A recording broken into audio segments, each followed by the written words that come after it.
Sophie Collet, responsable du service énergie, maintenance et stratégie de la ville de Bourg-en-Bresse. Alors nous avons visité le gymnase Favier, on voit un bel exemple qui a réussi à réduire ses consommations de 50%, qui a réussi à diviser par 2 ses consommations énergétiques. C'est un des nombreux bâtiments de votre parc communal, hein, on le sait, la ville de Bourg-en-Bresse, il y a un parc immobilier assez important. Et en première question, je vais vous demander, est-ce que vous pouvez nous présenter l'état des lieux de votre parc, le nombre de bâtiments et les actions qui ont été entreprises. Je sais que ça fait bien avant le décret tertiaire, vous étiez sur le sujet de la sobriété énergétique. Les actions qui ont été entreprises ou qui vont être entreprises pour améliorer la performance de vos bâtiments.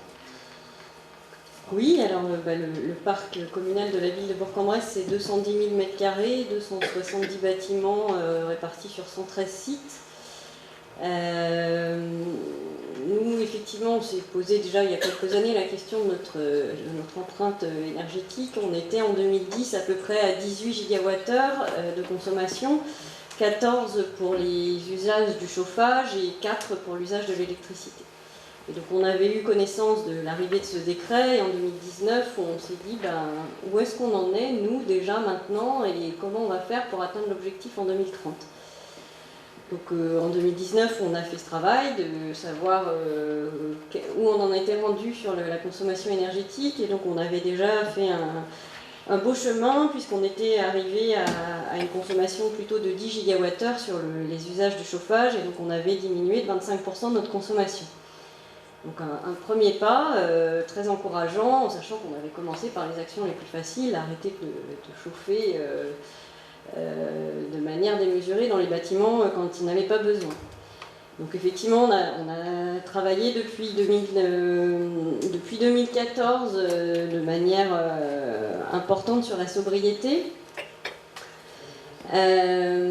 Entre 2010 et 2014, on avait déjà décidé de travailler plutôt sur les aspects rénovation.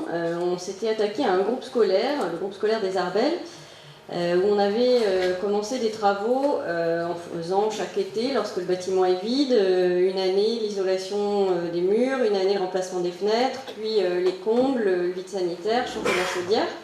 Et donc au bout de 3 ans, on était arrivé à une rénovation énergétique globale du bâtiment. Et on a pu constater, dès l'hiver qui a suivi, une diminution de 60% des consommations. Donc très encourageant, on s'est dit, effectivement, il n'y a pas photo, quand on traite l'ensemble, ça fonctionne. Par contre, pour traiter une école en entier, il nous avait fallu 3 ans, puisqu'on s'y prenait que sur les phases d'été en bâtiment inoccupé. On a 16 groupes scolaires sur la ville de Bourg, on s'est dit, il va y en avoir pour un petit temps pour avoir traité tout le monde. Donc on a réfléchi à essayer de trouver un montage qui nous permette d'accélérer le processus. Et à ce moment-là, la SPL OSE, qui est une structure portée par la région, s'est montée. Et on a décidé de travailler avec eux pour monter des projets de rénovation énergétique globaux. Et on a inscrit tout d'abord 3 bâtiments, 3 groupes scolaires dans le projet. On a signé fin 2014 un BEA avec la SPL OSE qui a elle-même contractualisé sous forme d'un contrat de conception, réalisation, exploitation, maintenance avec un groupement d'entreprises locales à l'intérieur duquel il y avait aussi une maîtrise d'œuvre, donc Nepsen qui parlera après, un architecte, M. Feinte, que vous avez entendu, qui s'est occupé aussi du gymnase Favier.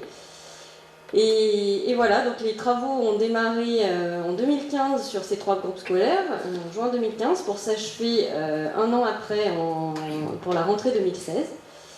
Et là encore, sur ces 3 groupes scolaires, on a pu constater une économie de 60% sur les consommations. Et pour le coup, on avait réussi à faire, entre 2014 et 2016, 3 groupes scolaires, donc l'objectif était atteint, on avait passé la vitesse.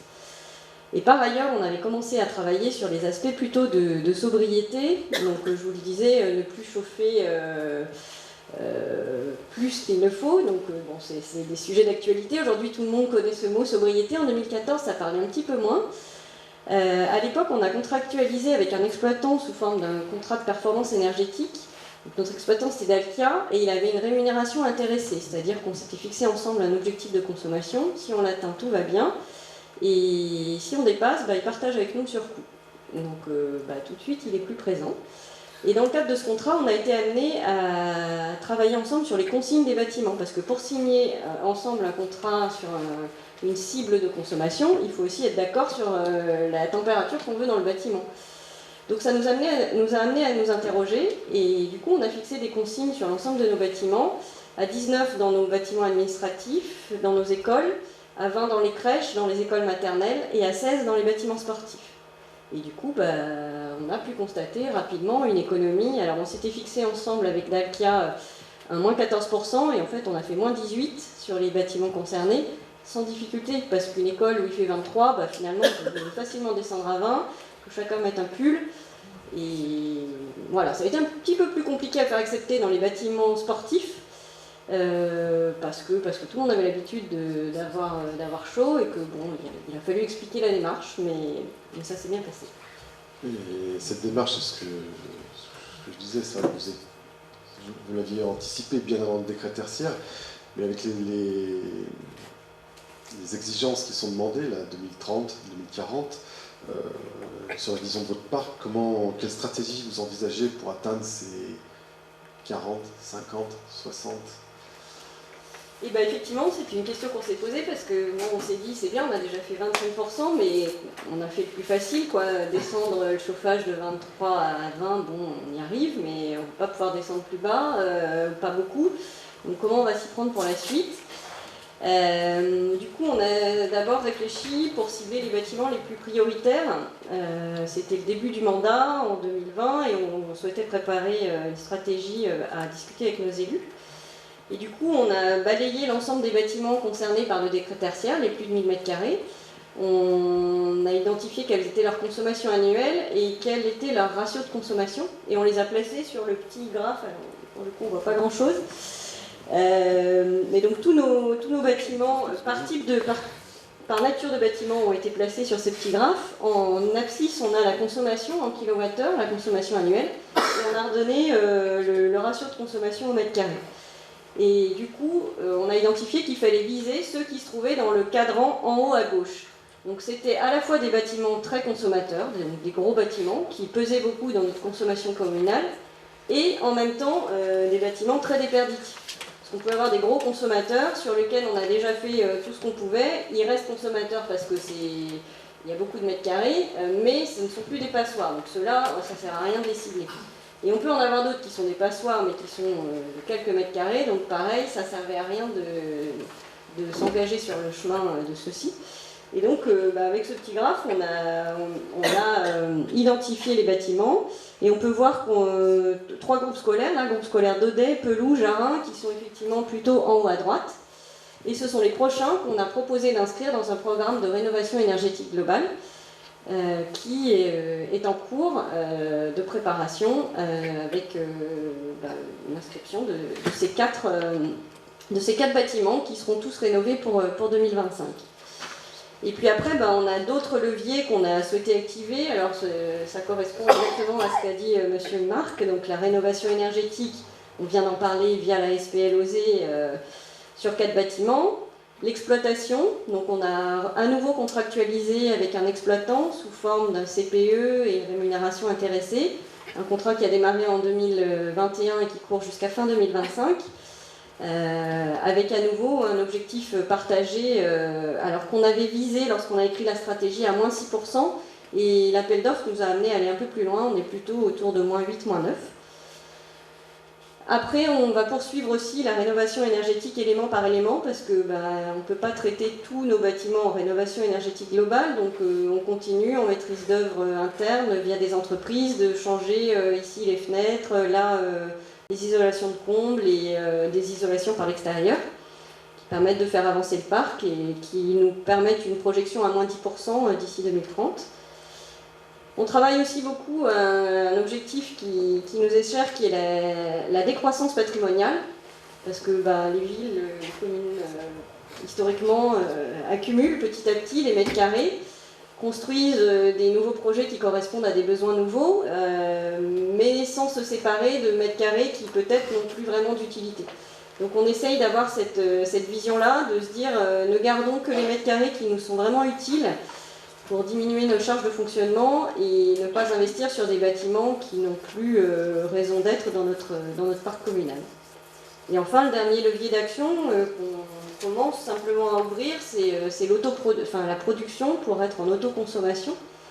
Puisqu'un bâtiment qui produit de l'énergie photovoltaïque sur son toit pour sa propre consommation, cette production-là, elle vient en déduction en fait, de la consommation et elle va du coup contribuer à l'objectif, à l'atteinte de l'objectif. C'est finalement cette autoproduction, c'est une consommation qui n'est pas faite sur le réseau et qui du coup ne rentre pas en compte dans la consommation du bâtiment. Très bien, merci. J'aime bien l'idée de la sobriété foncière parce que c'est vrai qu'on en parle rarement dans les leviers. Alors oui, il faut agir sur l'enveloppe, isoler les qualités intrinsèques du bâtiment, les usages, les équipements, la qualité des équipements, le pilotage, ça on entend tout le temps, mais c'est vrai que réduire, c'est une échelle de parc, hein, tout le monde n'a pas un parc immobilier, mais réduire ses surfaces, penser autrement à essayer de rationaliser, c'est une notion qu'on entend très peu. Dernière question qui m'interroge, c'est... Enfin, ah oui, ça c'était les groupes scolaires, c'est ce que vous disiez. Oui, qu'on va mettre en rénovation, donc ceux qu'on avait identifiés et qui seront rénovés entre 2024 et 2025. Donc les 4 groupes scolaires qu'on va apparaître ici. Non, simplement de votre retour d'expérience, de vos retours d'expérience, quels conseils, qu'est-ce que vous pourriez transmettre aux collectivités locales, sachant que vous êtes à Ville-de-Bourg aussi, vous avez un service technique, vous êtes, on va dire, outillé, on peut le dire comme ça, mais qu'est-ce que vous pourriez transmettre comme message, conseil, vraiment aux collectivités qui ont un patrimoine aussi, une petite collectivité qui a un gymnase, qui a une salle des fêtes, qui a son patrimoine à plus de 1000, même pour le moins de 1000, hein, c'est vrai qu'il faut réduire aussi, hein. Il n'y a pas plus de 1000 mètres carrés. Alors c'est vrai que nous on est une grosse collectivité et pour autant on n'a pas un service expert sur le sujet, donc on a vraiment apprécié de s'appuyer sur la structure de la SPLOZ, donc, qui est une structure publique, qui est devenue pour nous comme un service dédié avec des personnes compétentes avec lesquelles on a travaillé en toute confiance. Ça nous a permis, comme je vous le disais, de réaliser 3 écoles dans un délai assez serré sur des travaux qui se sont réalisés en site occupé. Ça a créé au départ quelques inquiétudes, ces travaux en site occupé, dans les écoles en plus, c'est quand même un public plutôt sensible. Et au sortir, le ressenti est très positif. On n'a eu vraiment aucune difficulté, ni avec les équipes enseignantes, ni avec les parents d'élèves. Le chantier était bien phasé, les nuisances tout à fait contenues. Et tout le monde apprécie l'école rénovée après les travaux. On a toujours veillé aussi à adjoindre dans ces travaux une partie d'amélioration fonctionnelle, de venir effectivement améliorer la performance énergétique du bâtiment, mais en même temps d'en profiter pour répondre à tel ou tel besoin qui se faisait sentir dans l'école. Donc peut-être le restaurant scolaire qui était trop petit, on a eu ce cas-là, qu'on a agrandi à l'occasion des travaux. Vous l'avez vu, dans le cadre du gymnase Favier, on en a profité pour recréer une entrée qui dessert l'ensemble des salles, qui crée un espace de convivialité qui manquait à cet équipement de grande taille. Et ça permet de faire accepter les travaux de rénovation énergétique dans un temps court, en site occupé, parce qu'en même temps, il y a une vraie amélioration à la fin. Et puis un autre point qui était important chez nous, donc on s'est appuyé, comme je vous l'ai dit, sur la SPLOZ, mais on a aussi toujours traité ces projets-là comme une opération de construction à part entière. Et du coup, on a affecté un chargé d'opération qui est le maître d'ouvrage, ou en tout cas l'accompagnateur de la SPLOZ, puisqu'en fait c'est la SPLOZ qui, sous mandat de maîtrise d'ouvrage, agit pour nous sur le côté administratif. Mais en interne, on a quelqu'un qui va piloter le projet de manière à gérer notamment les travaux en site occupé et pouvoir bien prendre en compte les besoins fonctionnels qui sont exprimés par les occupants.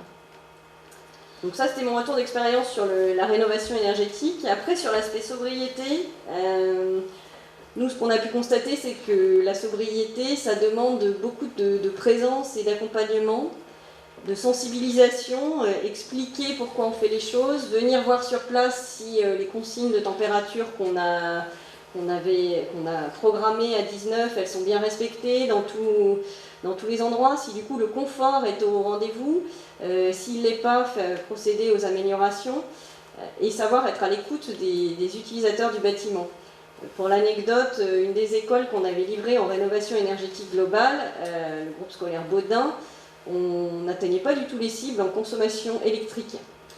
Et on ne comprenait pas pourquoi, il n'y avait pas d'usage nouveau, et la consommation n'avait pas diminué, elle avait augmenté après les travaux. On y est allé plusieurs fois, on n'arrivait pas, malgré diverses actions, à rentrer dans les clous, jusqu'à ce qu'on prenne le temps d'écouter les dames de la cantine qui nous expliquaient depuis quelque temps qu'elles avaient froid le matin quand elles arrivaient, il faisait froid dans le restaurant. Et puis après, quand les enfants arrivaient, bon, du fait du nombre d'enfants, la température remontait, mais ça restait peu confortable. Et du coup, elles avaient trouvé une solution à ça. Elles avaient décidé d'allumer les fours et de garder la porte des fours ouverte jusqu'à ce que le bâtiment soit à température. Donc du coup, on a résolu le problème, on a ramené un radiateur supplémentaire dans l'espace, parce qu'effectivement, il y avait eu un manque au moment de la conception. Et elles ont arrêté d'allumer les fours et on est rentré dans la cible en termes de consommation énergétique.